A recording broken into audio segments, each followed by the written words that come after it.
The clinking of champagne glasses echoed across the elegant rooftop restaurant overlooking the skyline of Atlanta. Warm lights hung overhead, casting a golden hue across the tables set for 50 guests.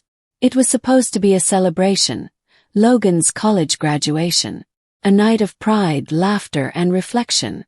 I stood next to my husband, Ethan Monroe, a man I had spent 28 years supporting, loving, and building a life with. I wore a navy blue silk dress, my hair pinned just the way he liked. Our son Logan beamed in his cap and gown as guests raised glasses in his honor. Ethan cleared his throat, his champagne glass lifted high. "Tonight," he began, drawing the attention of everyone in the room, "I want to share a personal truth." Then the words dropped like thunder. "I've decided to start a new life without Rachel." The restaurant fell silent. Forks paused midair. Conversations froze. 50 faces turned toward us, eyes wide in disbelief.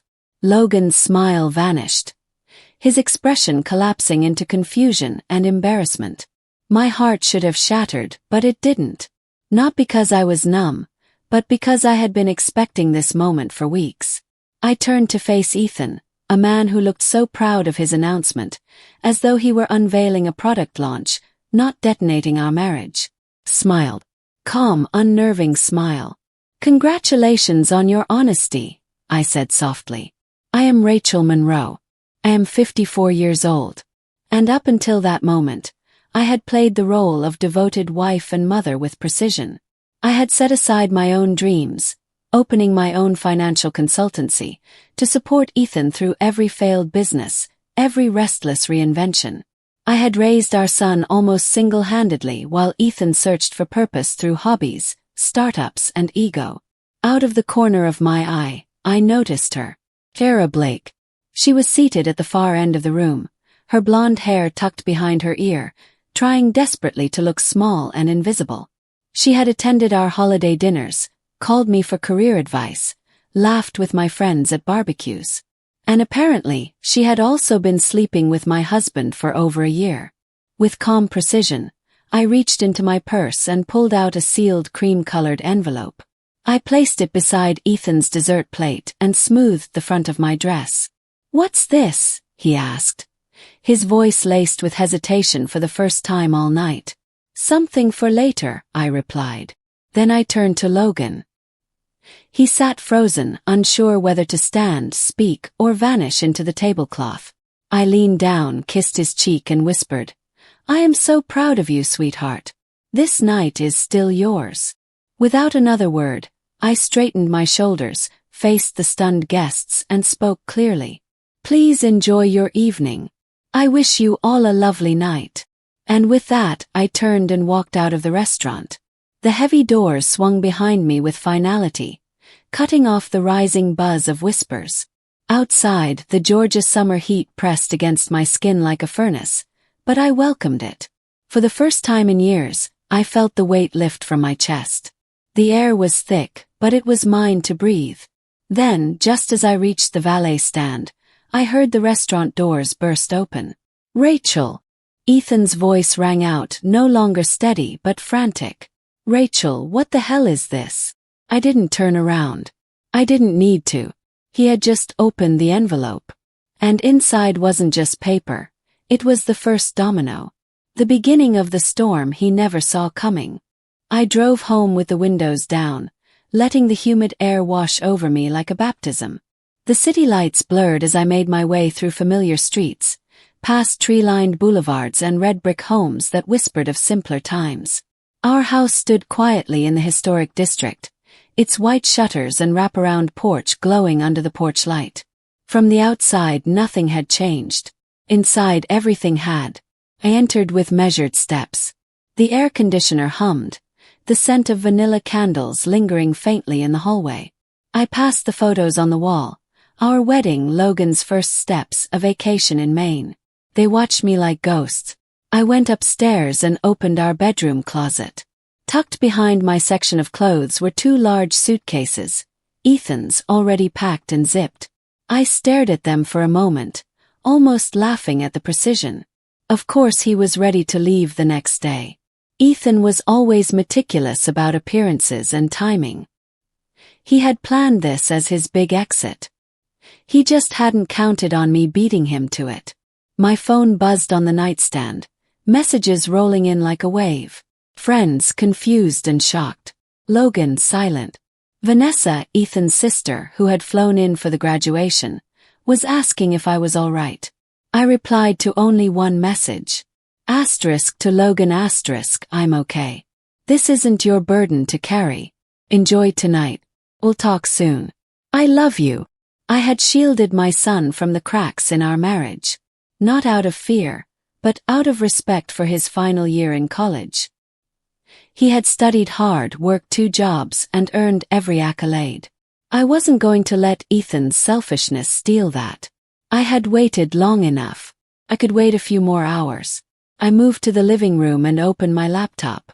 There, organized in labeled folders, were every document, transfer log, and receipt Ethan never thought I'd find. Over the past 3 months, I had become a quiet detective. I noticed small transfers to a bank I didn't recognize. I traced those to a secondary account under his name only. I found luxury expenses hidden under vague descriptions, jewelry, hotel bookings, and a suspicious deposit on a beachfront condo in Florida. Ethan had told me we needed to tighten our belts. He canceled our trip to Spain, blamed the economy, and said we had to prepare for retirement. Meanwhile, he was buying oysters and gold earrings for Sierra.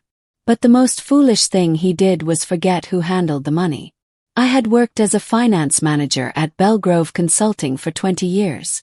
I built savings accounts in Logan's name, balanced our joint investments, and filed every tax return. I understood paper trails. And more importantly, I remembered the prenup. Ethan had insisted on it before our wedding. I came from a family with money, and he said he wanted to protect us both. His wording, his idea. And in that prenup, buried in legal phrasing, was a clause Ethan never imagined I'd remember. An active fidelity clause that entitled me to nearly everything if he was caught cheating. I had spent the last 3 weeks with my attorney, Mark Elliott, gathering every scrap of proof, the bank statements, the text messages I had pulled from his unlocked phone, the vacation plans he had made with Sierra for the week after Logan's graduation, the screenshots, the emails, the restaurant charges. All of it was logged, dated, archived. The divorce petition had been quietly filed earlier that morning. A knock on the door shattered the silence. Not frantic this time, measured, controlled. I stood but didn't rush. I opened the door to find Ethan on the front steps, his hair disheveled, the envelope still in his hand. His expression flickered between fury and disbelief. "You served me with divorce papers today," he hissed. "On Logan's graduation." I leaned against the doorframe, arms crossed. "I thought it aligned nicely with your timeline. You had no right to." "I had every right," I said evenly. "Just as you had every right to fall in love with someone else. But we all make choices, Ethan. And some choices come with consequences." He stepped inside, his voice rising. "The prenup expired years ago. You don't have a case." I tilted my head. "Actually, it didn't." Section 17. The fidelity clause remains in effect for the entire duration of the marriage. Your lawyer should have caught that. "Oh wait, you didn't consult one, did you?" His face paled.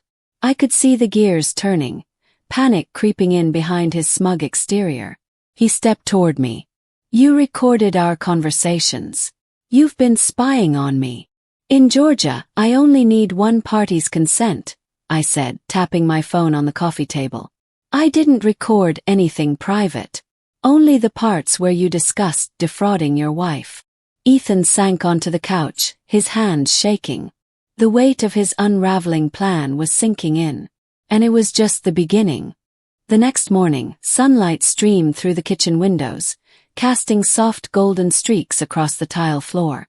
I brewed a pot of coffee, the scent grounding me in the present, even as my mind churned with everything that had unfolded.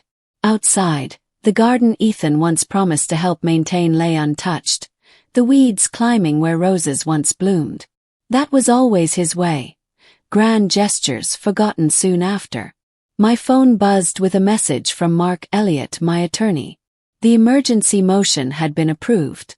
The accounts Ethan had been quietly funneling money into were now frozen, pending our preliminary court hearing. He could still access his personal checking account, just enough for everyday expenses, but not enough for luxury condos or diamond bracelets. 3 hours later, I heard the tires on gravel and the familiar slam of Ethan's car door. I didn't flinch. I remained seated in the sunroom, a stack of financial reports open on my lap. He burst through the door like a man unhinged. "Rachel," he bellowed. "What the hell is going on? My cards aren't working." I didn't bother looking up. "That's because the judge has frozen the accounts. You had no right. The court thought otherwise." He paced the room like a cornered animal. "Sierra is furious. We're supposed to move into the apartment next week. She already sent her things over." Finally looked up. "The apartment in both your names? The lease you signed last month?" "Yes," he said, clearly confused by my calm tone. "You might want to check with the leasing office. That application was flagged." The leasing agent called our landline to verify employment. Answered. "It was never finalized." His jaw fell slack. "You sabotaged it." "I didn't sabotage anything. I simply didn't lie for you." He stared at me like he didn't recognize the woman in front of him. In truth, he didn't. He still saw the version of me he had counted on for decades, the wife who would overlook, excuse, fix, absorb. The front door opened again. This time it was Vanessa, his sister. She walked in with the fire of a woman who had had enough. "Ethan," she said sternly, "what did you expect to happen?" He looked at her, shocked. "You too." Vanessa folded her arms. "I saw you and Sierra together last Christmas. I gave you a chance to come clean. You didn't. So I told Rachel." His mouth opened, but no words came out.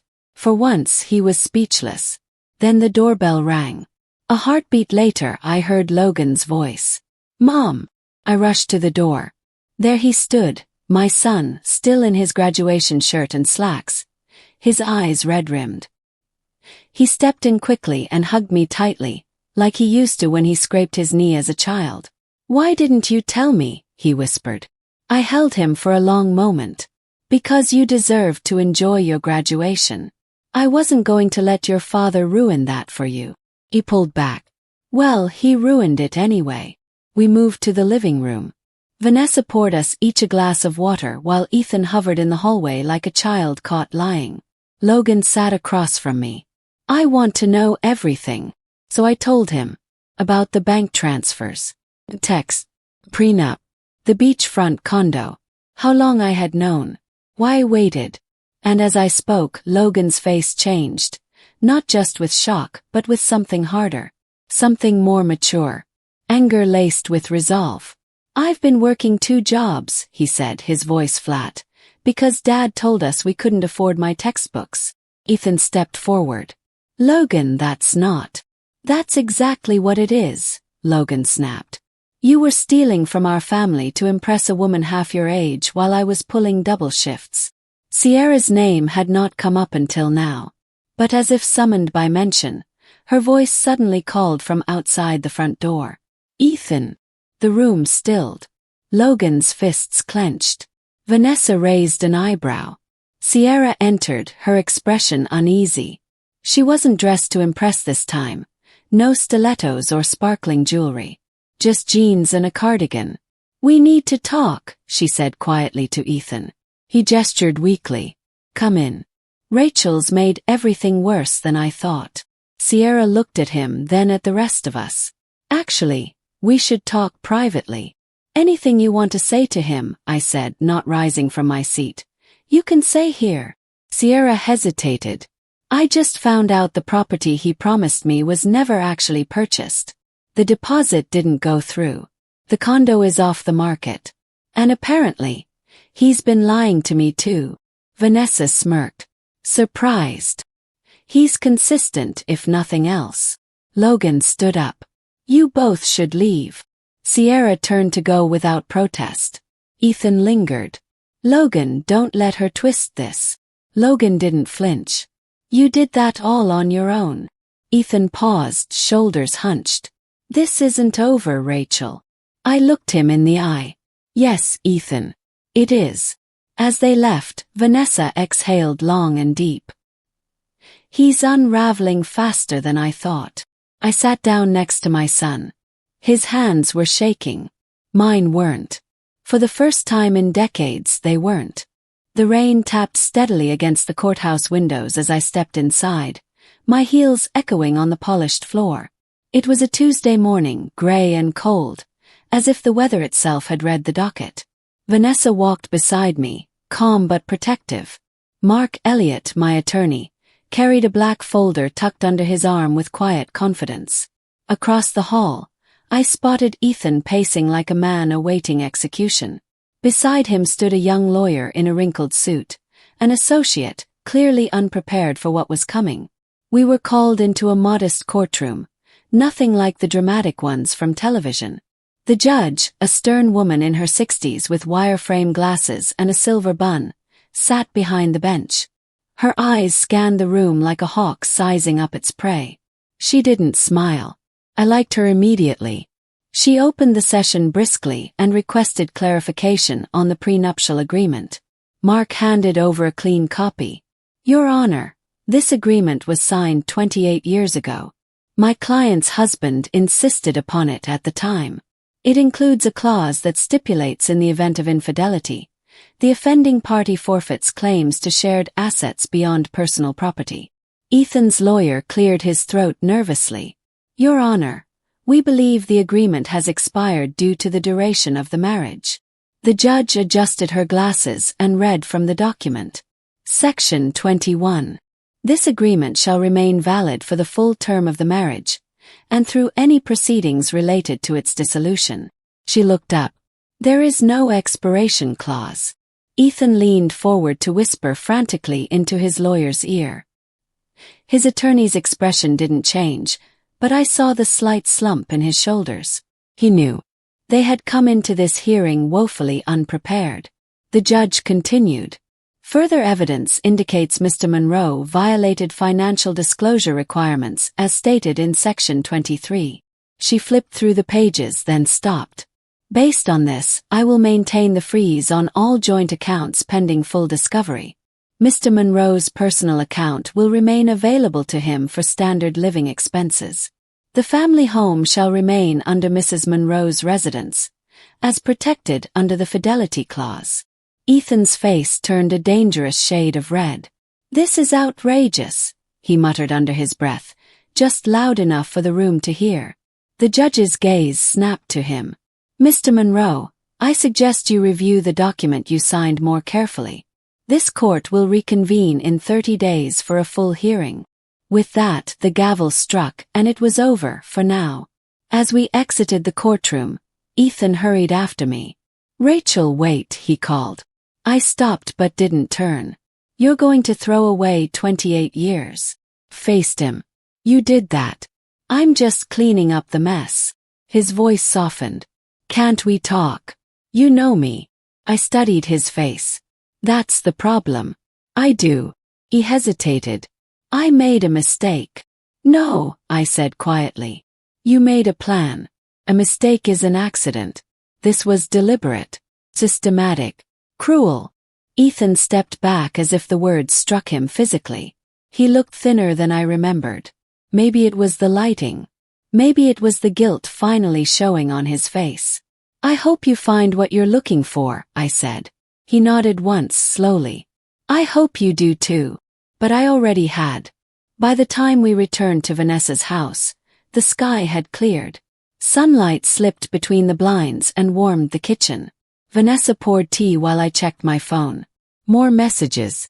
More missed calls. Some friends curious. Some offering support. I didn't respond to most of them. I wasn't interested in explaining or defending. I didn't need to. Ethan, on the other hand, had begun unraveling in public. Word spread quickly through our social circle. His new life, once painted in bright colors, was now fraying at the seams. The luxury beachfront condo he planned to co-own with Sierra. Financing fell through. The convertible sports car he had placed a deposit on. Refunded. The small business he boasted about at parties. Exposed as barely afloat without my financial oversight. 2 weeks later, Vanessa called from her office. "You won't believe this. Sierra left him." I couldn't help but smile. That was fast. She realized the man she thought she was getting doesn't exist. No money. No stability. No future. "He was always good at illusions," I replied. "And I was always good at truth." With the assets protected, I began taking steps toward something new. I rented a modest office space downtown, just 3 rooms and a receptionist desk, but it was mine. Caldwell Financial Transitions. A consultancy for women navigating divorce, widowhood, or career shifts. I had my first 2 clients by the end of the month. Both referrals. Both terrified. I guided them through what I had lived, showing them where the numbers hide the truth. The work was hard, and it was healing. Logan called often, settling into his new job in Charlotte. "I'm proud of you, Mom," he told me. "You're turning pain into something useful." I looked around my office. The framed certifications, the soft blue rug, the coffee mug with my name printed in gold. I'm just doing what I wish someone had done for me. I wasn't just rebuilding. I was redefining. And Ethan. He was learning what it meant to be left behind. Not just by a woman, but by the life he took for granted. The calendar marked the date in red ink, as if it knew the weight it carried. It would have been our 29th wedding anniversary. Instead, it was the day of our final divorce hearing. I arrived at the courthouse alone, dressed in charcoal gray, calm and composed. Mark Elliott met me at the security gate, briefcase in hand. "You ready?" he asked. "I've never been more," I replied. Ethan arrived 10 minutes later, looking worn and smaller than the man who had once dominated every room he entered. His tailored suit hung looser now, and the shadows beneath his eyes seemed etched in place. His attorney trailed behind him, already shuffling papers with nervous energy. The courtroom was quiet, nearly empty save for the judge, the court clerk, and a couple of curious observers sitting in the back row. I didn't recognize them. It didn't matter. The judge began swiftly, referencing the prior evidence and the terms of the prenuptial agreement. Her voice was calm, measured, almost gentle, but her decisions were anything but soft. "Due to the infidelity clause and financial misconduct presented to the court, the agreement stands as written," she declared. "Mrs. Monroe shall retain ownership of the family residence, all retirement accounts in her name, and 70% of joint investments. Mr. Monroe shall retain his personal business interests and accounts." Ethan didn't speak. His attorney muttered something inaudible and began packing his files. It was done. As we stepped into the hallway, Ethan approached me one final time. "Rachel," he said, his voice hoarse, "I made a terrible mistake. Is there any chance we could find a way back?" I looked at him for a long moment. There was no hatred in my chest, no bitterness, just the clarity that comes from surviving the storm and standing on dry land again. "No," I answered, gentle but firm. "That door is closed." He nodded slowly. "I understand." And for once I believed he did. Weeks passed, then months. My office expanded. I moved into a larger space and brought on 2 associates, both women who had once been clients. Word of mouth carried my name through circles of women who had felt invisible, overpowered, or trapped. I wasn't just their advisor. I was their proof that life after loss could be better than what came before. One afternoon, Logan visited from Charlotte, still in his work clothes, tie loosened, laptop in hand. He leaned back in the chair across from my desk and looked around the sunlit room. "You've built something amazing," he said. "I'm building it every day," I replied. He smiled. "You know what's ironic? If Dad had just been honest from the start, He might have kept half. He nodded. But he couldn't see past what he wanted in the moment. And that's what cost him everything. Logan stood and kissed the top of my head. You turned the end of something into the beginning of everything. When he left, I stood by the window, watching the world move below. Women pushing strollers, businesspeople crossing streets, teenagers laughing near the cafe. I had always seen my life through someone else's lens. As a wife. As a mother. As a supporter. But now it was mine again. The envelope I had handed Ethan at Logan's graduation dinner had been more than a legal notice. Had been a declaration. A line drawn. A moment of reclaiming. In it, I had not only freed myself from a broken marriage. I had stepped through a door I never knew existed. And on the other side, I didn't just find revenge. Found myself.